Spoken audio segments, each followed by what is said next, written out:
السلام عليكم، كي درتو بخير؟ نتمنى هذا الفيديو هذا يلقاكم على خير. اليوم ان شاء الله جبت لكم واحد البسبوسه سهله ولذيذه اقتصاديه، غادي تعجبكم ان شاء الله. بسبوسه بالليمون.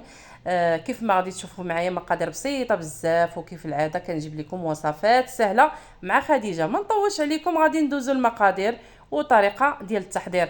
اذا ما تنساونيش بطبيعه الحال الا عجبكم الفيديو ما تنساونيش من لايك والتعاليق الزوينه ديالكم، والناس اللي عاد دخلوا يتابوناو باش يوصلهم كل ما هو جديد.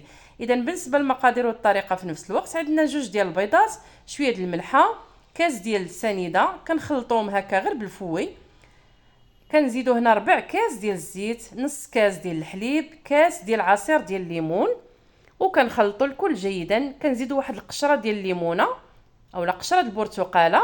كنضيفوا هنايا جوج كيسان ديال السميده رقيقه، جوج معالق كبار ديال الفورس، وجوج ديال الخمارات. هادو هما المقادير اللي عندنا هنايا. كنحركوا الكل جيدا. كناخذوا المول ديالنا يعني كيف ما بغيتوا، يعني المول لكم الاختيار، اما هكا على الشكل هذا ديال لاطاغت اولا مول عادي.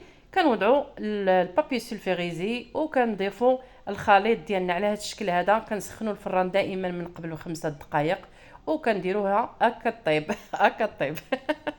المهم غادي ناخذوا بالنسبه لهنايا السيرو، غناخذوا كاس ديال الماء، كنضيفوا هنايا واحد الليمونه مقطعه. انا ما كنضيفش السكر هنايا، اللي بغى يضيفوا يضيفوا صافي. وكنخليوه يغلى، ومن بعد كنسقيو بها البسبوسه ديالنا وكنزينوها على هذا الشكل هذا. كيف ما شفتوا معايا كنقطعوا شرائط ديال الورق ديال الطبخ، وكنديروا على الشكل هكا شويه ديال اللوز ايفيلي وهكا الكوك. كتجي على هذا الشكل، كيجي المنظر ديالها زوين، والبنه ديالها راه ما نعاودش لكم. كنتمنى تعجبكم وتجربوها ان شاء الله. الى فيديو قادم، والسلام عليكم ورحمه الله وبركاته. بارطاجيو باش كاع الناس تستافد ويدخلوا حتى هما يشوفوا. ولا شفتوا هذه القناه كتستحق فعلا البارطاج، بارطاجيو وديروا جيم. السلام عليكم.